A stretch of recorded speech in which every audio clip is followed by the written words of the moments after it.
Middle ഈസ്റ്റിലെ യുദ്ധം അവസാനിപ്പിക്കാനുള്ള സമാധാന കരാർ ഇറാൻ അംഗീകരിച്ചില്ലെങ്കിൽ രാജ്യം ഇതുവരെ കണ്ടിട്ടില്ലാത്ത വിധം ശക്തമായ സൈനിക നടപടി നേരിടേണ്ടി വരുമെന്ന് വൈറ്റ് ഹൌസ് മുന്നറിയിപ്പ് നൽകിയിരിക്കുകയാണ്. ഇറാൻ കരാറിന് വഴങ്ങുന്നില്ലെങ്കിൽ പ്രസിഡന്റ് ഡൊണാൾഡ് ട്രംപ് അവിടെ നരകം അഴിച്ചുവിടുമെന്ന് White House press secretary Karoline Leavitt പത്രസമ്മേളനത്തിൽ വ്യക്തമാക്കിയിട്ടുമുണ്ട്.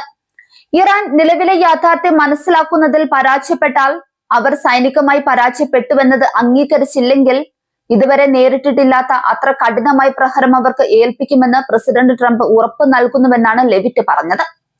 ട്രംപ് വെറുതെ ഭീഷണിപ്പെടുത്തുകയല്ലെന്നും ഇറാൻ ഇനിയൊരു തെറ്റായ കണക്ക് കൂട്ടലിന് മുതിരരുതെന്നും അവർ കൂട്ടിച്ചേർത്തു.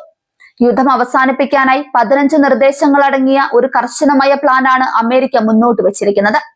നദാൻസ്, ഇസ്ഫഹാൻ, ഫോർഡോ തുടങ്ങിയ പ്രധാന ആണവ നിലയങ്ങൾ പൊളിച്ചു നീക്കുക, സമ്പുഷ്ടീകരിച്ച യുറേനിയം അന്താരാഷ്ട്ര ഏജൻസിക്ക് കൈമാറുക, ബാലിസ്റ്റിക് മിസൈലുകളുടെ എണ്ണത്തിലും ദൂരപരിധിയിലും നിയന്ത്രണം ഏർപ്പെടുത്തുക, മറ്റ് രാജ്യങ്ങളിലെ സായുധ സംഘങ്ങൾക്ക് നൽകുന്ന പിന്തുണ അവസാനിപ്പിക്കുക, ലോകത്തെ പ്രധാന വ്യാപാര പാതയായ ഹോർമുസ് കടലെടുക്ക് തടസ്സമില്ലാതെ തുറന്നു നൽകുക എന്നിവയാണ് അമേരിക്ക മുന്നോട്ട് വെക്കുന്ന പ്രധാന ആശയങ്ങൾ. പകരമായി ഇറാനെതിരെയുള്ള സാമ്പത്തിക ഉപരോധങ്ങൾ നീക്കം ചെയ്യാമെന്നും സമാധാനപരമായ ആവശ്യങ്ങൾക്കുള്ള വൈദ്യുതി ഉൽപാദനത്തിന് സഹായിക്കാമെന്നും അമേരിക്ക വാഗ്ദാനം ചെയ്തിട്ടുണ്ട്. അമേരിക്കയുടെ ഈ പ്ലാൻ ഇറാൻ ഔദ്യോഗികമായി തള്ളിക്കളഞ്ഞതായി റിപ്പോർട്ടുകൾ ഉണ്ടെങ്കിലും ചർച്ചകൾ ഇപ്പോഴും സജീവമാണെന്നാണ് വൈറ്റ് ഹൌസ് പറയുന്നത്.